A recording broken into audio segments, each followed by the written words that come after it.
Donc voilà pour le compteur, comment que ça se passe. Bon, ça, moi, c'est un relais 10 broches. Donc il y en a deux de trop, entre guillemets. J'avais que du 10 broches, j'avais pas de 8 broches. Ça change strictement rien, c'est juste qu'il y a deux fiches qui vont servir à rien. Et du coup, pareil, pareil sur le compteur. Donc pour les couleurs, bah, c'est simple, hein. Je parle bien pour le compteur adaptable, hein, comme ça. Donc le bleu foncé. Le bleu foncé correspond au jaune. Donc le plein phare. Ensuite, le bleu clair. Le bleu clair correspond au clignotant gauche.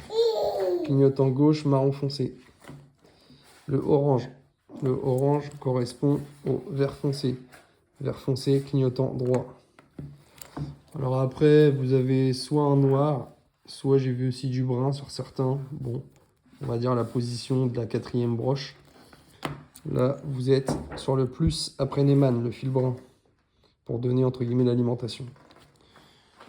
Ensuite, le vert, donc la cinquième position, c'est la masse. Donc c'est le fameux fil noir.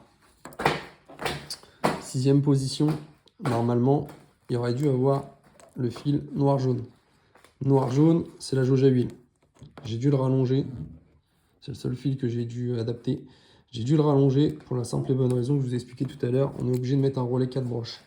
Relais 4 broches parce qu'en fait, on est sur du négatif sur le compteur et sur du positif sur le faisceau. Donc la solution, c'est le fil qui part du faisceau. Ça, c'est du plus. Et il faut relier du coup deux masses. Comme ça, quand le voyant d'huile m'indique, enfin le niveau d'huile est faible, donc j'ai bien la masse et le fil gris d'un côté qui l'alimente. Et quand ces deux-là sont alimentés, il se passe quoi? Il se passe que les deux autres là en face sont alimentés. Donc du coup, on est bien sur la jauge à huile. Alors pour faire le câblage, moi j'ai mis un bullet, mâle femelle tout simplement. Comme ça le client c'est du plug and play, il a juste à brancher, il a juste à mettre un relais 4 broches ici. Et voilà, problème réglé. Donc il se branche bien, tout fonctionne et on peut l'adapter sur n'importe quel faisceau. Il suffit juste de faire plusieurs tests. C'est ce que j'ai fait, j'ai réussi. Donc après les gars, si vous avez un problème, vous me dites par rapport à votre faisceau. Ça peut être même du avant 2003. Il n'y a aucun problème sur du 3VL, ça se branche. Il n'y a pas de souci.